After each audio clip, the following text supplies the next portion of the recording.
Assalamualaikum warahmatullahi wabarakatuh. Selamat pagi, salam sejahtera bagi kita semua, dan Om Swastiastu.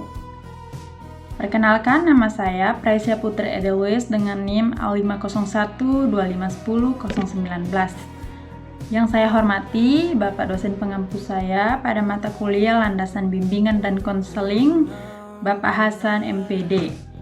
Pada kesempatan kali ini, saya akan membawakan materi yang berjudul Landasan Religius. Tugas ini merupakan salah satu tugas terakhir untuk memenuhi UAS. Landasan religius. Religius merupakan suatu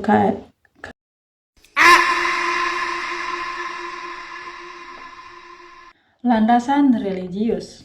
Religius merupakan suatu keadaan atau keyakinan yang ada dalam diri setiap manusia.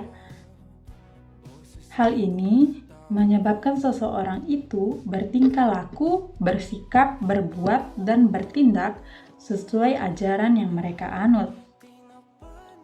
Nilai religius sangat memengaruhi manusia dalam bertingkah laku dan bersikap. Seseorang bila tingkah laku dan sikapnya baik, berarti nilai religiusnya baik pada agamanya. Nilai religius ini bertujuan untuk mendidik dan mendorong manusia ke jalan yang benar, serta meningkatkan imannya kepada Tuhan Yang Maha Esa. Dasar teori landasan religius. Landasan religius adalah pijakan yang bersumber dari agama, kitab suci, dan nilai-nilai spiritual yang diyakini oleh manusia sebagai pedoman hidup. Dalam bimbingan dan konseling, landasan ini dipakai untuk memahami hakikat manusia, tujuan hidupnya, serta arah dalam menyelesaikan masalah sesuai dengan keyakinan agama. Menurut pernyataan yang dikemukakan oleh Sharkewi 2016, di mana nilai agama memiliki arti yang sangat penting dalam menyukseskan kegiatan proses dan hasil pelayanan konseling.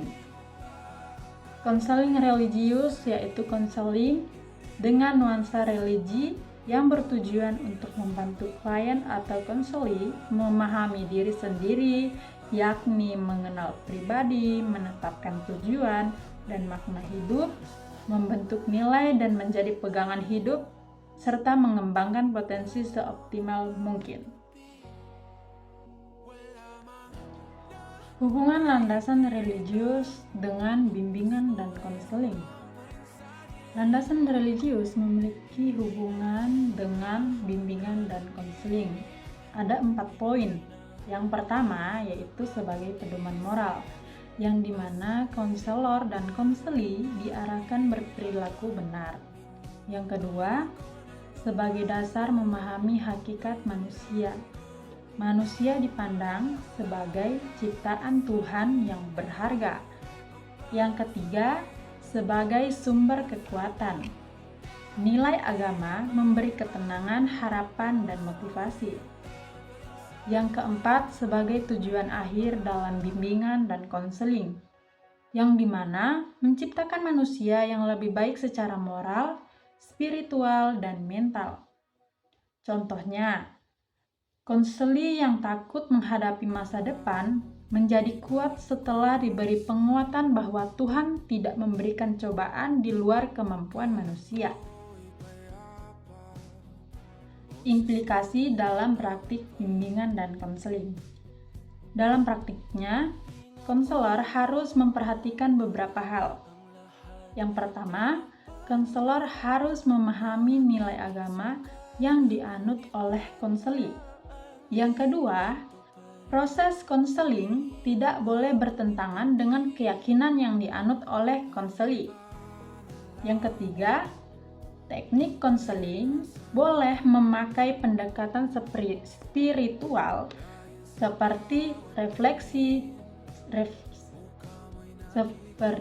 refleksi diri, doa, meditasi atau penguatan iman. Yang ketiga, pendekatan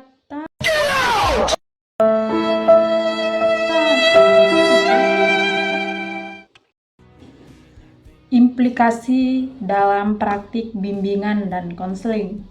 Dalam praktiknya, konselor harus memperhatikan beberapa hal sebagai berikut. Yang pertama, konselor harus memahami nilai agama yang dianut oleh konseli. Yang kedua, proses konseli tidak boleh bertentangan dengan nilai agama yang dianut oleh konseli atau klien.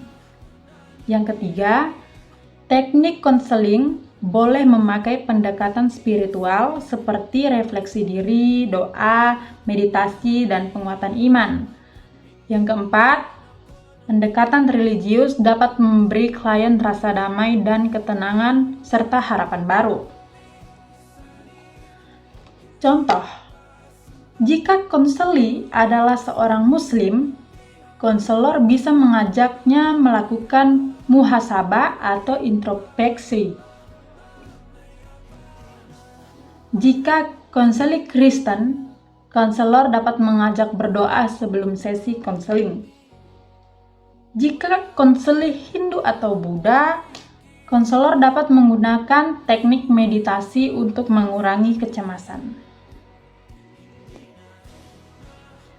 Contoh landasan religius dalam bimbingan dan konseling. Yang pertama, yaitu memandang manusia sebagai ciptaan Tuhan yang paling berharga.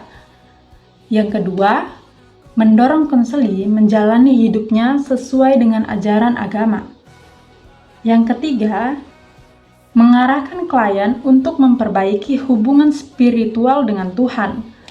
Yang keempat, menganggap konseling sebagai bentuk ibadah dan pelayanan kepada sesama. Misalnya, ketika klien merasa tidak berharga, konselor mengingatkan bahwa setiap manusia yang diciptakan oleh Tuhan merupakan nilai yang tinggi di matanya Tuhan. Ini membantu klien memiliki harga diri. Sebagai kesimpulannya, landasan religius ini merupakan landasan yang paling penting dalam bimbingan dan konseling. Landasan ini memberikan arah, moral, etika, serta kekuatan spiritual pada diri konseli yang mengalami masalah serta cobaan dalam kehidupannya. Nilai agama membantu manusia memahami dirinya, memahami tujuan hidupnya, serta mendekatkan diri pada Tuhan. Dengan demikian, penerapan nilai religius dalam bimbingan dapat membawa klien atau konseli pada kehidupan yang lebih baik dan lebih tenang serta lebih dekat kepada Tuhan Yang Maha Esa. Jadi, kesimpulannya secara jelas yaitu landasan religius menjadi dasar penting yang meyakinkan bahwa setiap manusia diciptakan oleh Tuhan dengan harkat, martabat, serta potensi yang luhur. Dalam praktik bimbingan dan konseling, nilai-nilai religius berfungsi sebagai pedoman moral, etika, dan spiritual bagi konselor maupun konseli. Landasan religius juga menuntun agar setiap individu mendekatkan diri kepada Tuhan Yang Maha Esa agar mendapatkan hikmat. Landasan ini dipakai juga untuk memahami hakikat manusia, tujuan hidupnya, serta arah dalam menyelesaikan masalah sesuai dengan keyakinan yang masing-masing mereka anut. Sekian presentasi saya pada pagi hari ini. Saya akhiri dengan wassalamualaikum warahmatullahi wabarakatuh. Selamat pagi, salam sejahtera bagi kita semua, dan Om Santi Santi Santi Om. Terima kasih.